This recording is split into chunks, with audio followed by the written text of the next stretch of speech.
Hello friends, welcome back to my YouTube channel. Friends, अगर inverter model air condition हो, वहाँ पे क्या है कूलिंग प्रॉपर तरीके से नहीं कर रहा है तो वहाँ पे क्या फॉल्ट हो सकता है। मैं आपको 5 रीज़न बताऊंगा जिससे कि आपको उसको चेक करना है। और वहाँ पे क्या होता है, ये 5 रीजन बहुत ज़्यादा कॉमन है और यही ज़्यादातर मोस्टली फॉल्ट आता है कि अगर आपका inverter model air condition cooling नहीं कर रहा है तब वहाँ पर ये फॉल्ट होंगे। तो मैं आपको डिटेल से बताऊंगा। आपको कहना है इस वीडियो कंप्लीट वॉच कर लेना जिससे कि मैं आपको जो इन्फॉर्मेशन दूँ वो अच्छे से समझ आ जाए। टाइम वेस्ट ना कर दो, वीडियो करते हैं स्टार्ट।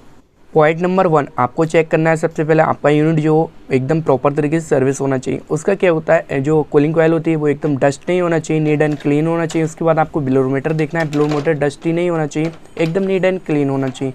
और फिल्टर जो लगे होते हैं ऊपर, उन दोनों फिल्टर को देख लेना है कि एकदम नीट एंड क्लीन होना चाहिए अच्छे से। उसके बाद आपको देखना है आपका जो ऑर्डर यूनिट होता है वहाँ पे क्या होता है, बाहर हीटिंग कंडेंसर होता है। कंडेंसर को आप देख लेना है कि वो डस्टी नहीं होना चाहिए। अगर वो हीटिंग कंडेंसर बहुत ज़्यादा डस्टी होगा, बहुत ज़्यादा गंदा होगा तो आपका कंप्रेसर ट्रिप होगा, इस वजह से वहाँ पे कूलिंग नहीं होगी। तो आप क्या करें, नंबर 1 पे आपको चेक करना है कि आपका जो पूरा यूनिट है एकदम नीट एंड क्लीन होना चाहिए।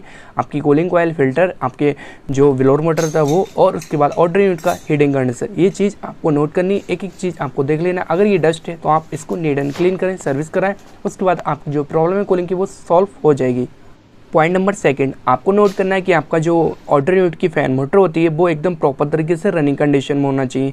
कभी कभी ऐसा होता है कि आपकी जो फ़ैन मोटर होती है ऑर्डर यूनिट की, वहाँ पे क्या होता है उसकी स्पीड स्लो होती है, बट आपको लगता है कि वहाँ पे क्या है इसकी जो स्पीड एकदम ठीक है, इसका फ़ैन है रनिंग कंडीशन में, बट वहाँ पे क्या होता है प्रॉपर तरीके से वो हीटिंग नहीं निकालता। इसी वजह से उसकी जो कंप्रेसर होता है वो हीटअप बहुत ज़्यादा हो जाता है और वो ट्रिप होकर बंद हो जाता है। तो आप करके उस फ़ैन मोटर को एकदम प्रॉपर तरीके से उसकी स्पीड होना चाहिए। वहाँ पे क्या होता है इन्वर्टर मॉडल एयर कंडीशन में क्या होता है, एक बैक साइड सेंसर लगा होता है जिसे हम कंबाइंड टेम्परेचर सेंसर बोलते हैं।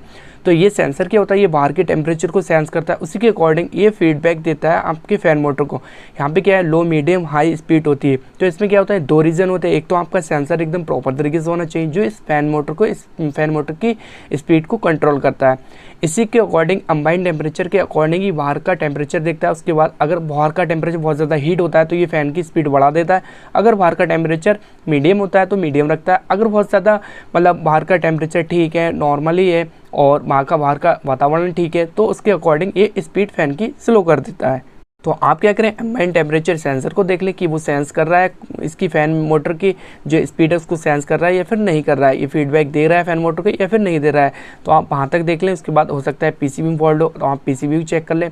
और उसके बाद आपका फ़ैन मोटर जो है एकदम स्लोली चल रहा है और आपका सेंसर ठीक है तो आपका हो सकता है फ़ैन मोटर फॉल्ट हो। तो आप क्या करें, फ़ैन मोटर को रिप्लेस कर दें, आपकी प्रॉब्लम जो है वो सॉल्व हो जाएगी।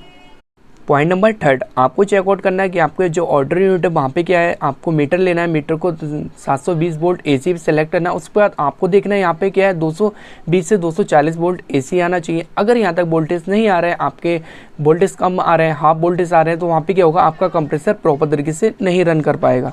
तो आपको देखना है स्टेप बाय स्टेप एकदम 220 वोल्ट यहाँ तक आना चाहिए। अगर वोल्टेज यहाँ तक नहीं आ रहे हैं तो आप क्या करें, स्टेबलाइजर देखें या फिर वायरिंग में आपकी कहीं लूज़ है या फिर मेन सप्लाई जो है वहाँ से ही आपकी वायरिंग कहीं से लूज़ है या फिर कार्बन आ गया, इसी वजह से वोल्टेज कम मिलते हैं। तो आप उसको स्टेप बाय स्टेप चेक करें, आपकी जो प्रॉब्लम वो सॉल्व हो जाएगी। इंडोर टू आउटडोर जो आपकी कनेक्शन है उसमें आप देख लें अगर जॉइंट है तो हो सकता है वहाँ पे कार्बन हो या फिर लूजिंग हो, इस वजह से वहाँ तक वोल्टेज नहीं आ रहा है। अगर अदरवाइज़ फिर भी वोल्टेज कम आ रहे हैं तो आप क्या करें, स्टेबलाइजर का यूज़ करें। उसके बाद वहाँ तक 220 वोल्ट इसके ऑर्डर यूनिट पे जाना चाहिए जिससे कि इसका कंप्रेसर जो है प्रॉपर तरीके से चले। अगर वोल्टेज कम आएंगे तो वो नहीं चलेगा। तो आप क्या करें, वोल्टेज से प्रॉपर तरीके से दें 220 वोल्ट एसी, ठीक है। उसके बाद आपका कंप्रेसर कंटिन्यू चलेगा क्योंकि यहाँ तक क्या है पीसीबी को 220 वोल्ट जाना चाहिए। पीसीबी जो सप्लाई आउट करती है वो इसे कंप्रेसर को डीसी एसी दोनों वोल्ट आउट करती है। तो आप क्या करें, पीसीबी को मिलना चाहिए इसके जो वोल्टेज हैं 220 से 240 एसी वोल्ट मिलना चाहिए। तो उसके बाद आपका कंप्रेसर कंटिन्यू चलेगा। अगर कंप्रेसर नहीं चलेगा तो जाहिर सी बात है वहाँ पर कूलिंग बिल्कुल नहीं होगी।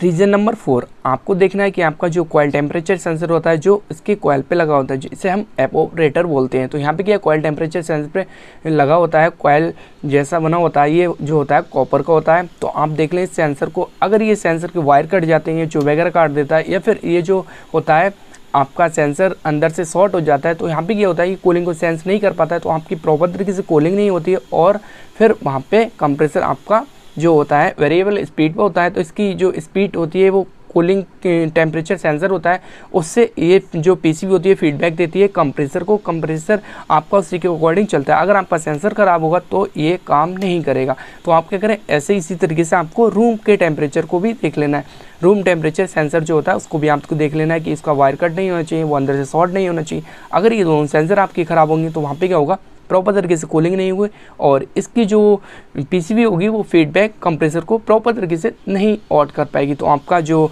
रूम टेम्परेचर सेंसर है, कॉइल टेम्परेचर सेंसर है, आप इन दोनों को अच्छे से देख लें और उसके बाद आप क्या करें, किलो ओम पे मीटर को सेट करें। उसके बाद आप देख सकते हैं यहाँ पे जो होता है कुछ 15 के होते हैं, फिर कुछ ऐसा होता है 10 के होते हैं। तो आप सेंसर को चेक कर लें, आपकी प्रॉब्लम सॉल्व हो जाएगी। अगर वहाँ पे वैल्यू शो नहीं होती है, किलो ओम पे सेट करके आपकी मीटर में वैल्यू शो नहीं होती है, आपका जो सेंसर है, तो हो सकता है आपका सेंसर फॉल्टी हो गया, वो सेंसर जो है अंदर से शॉर्ट हो गया। तो आप उसको रिप्लेस कर दें, आपकी प्रॉब्लम सॉल्व हो जाएगी। रीज़न नंबर 5, आपको देखना है आपका जो यूनिट है वहाँ पे क्या होता है, जब आपका जो कंप्रेसर होता है रनिंग कंडीशन में चलता है तो आप क्या करें, 2 पाइप लगे होते हैं। एक जो होता है सक्शन पाइप होता है और नीचे वाला जो होता है लिक्विड पाइप होता है। तो आप इन पाइप के ऊपर हाथ टच करके रखेंगे, उसके बाद आपका कंप्रेसर भी चल रहा है और अगर ये सक्शन वाला ऊपर वाला जो पाइप है वो चिल्ड नहीं हो रहा है तो आपकी जो सिस्टम है वहाँ पे रेफ्रिजरेंट बिल्कुल नहीं, गैस बिल्कुल नहीं है।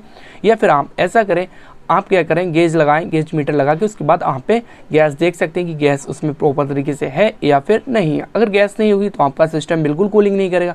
और मैं आपको एक आइडेंटिफिकेशन और बता देता हूँ, इससे आप क्लियर कर लेंगे कि वहाँ पे गैस है या फिर नहीं है। एक तो आपको पाइप को टच करके देखना है कि अगर पाइप वहाँ पे चिल्ड हो रहे हैं तो आपकी रेफ्रिजरेंट है। और आपको देखना है, आपको मीटर लेना है, मीटर को एम्पेयर मोड पे सेट करना है। उसके बाद आप देखना है अगर एम्पेयर वहाँ पे कम होंगे तो वहाँ पे रेफ्रिजरेंट नहीं है, तो आप इससे भी क्लियर कर सकते हैं। उसके बाद आप गेज मीटर लगाएं, गेज मीटर में आपको शो हो जाएगा कि वहाँ पे रेफ्रिजरेंट है या फिर नहीं है, तो आप इससे भी क्लियर कर सकते हैं। तो मैंने जो आपको बताया स्टेप बाय स्टेप, यही ज़्यादातर फॉल्ट आते हैं, तो आप इनको स्टेप बाय स्टेप चेक करेंगे, आपकी जो प्रॉब्लम है वो सॉल्व हो जाएगी। अगर आपको वीडियो पसंद आई तो वीडियो को लाइक कर दो, चैनल पर न्यू किया चैनल को सब्सक्राइब कर दो। Thank you for watching.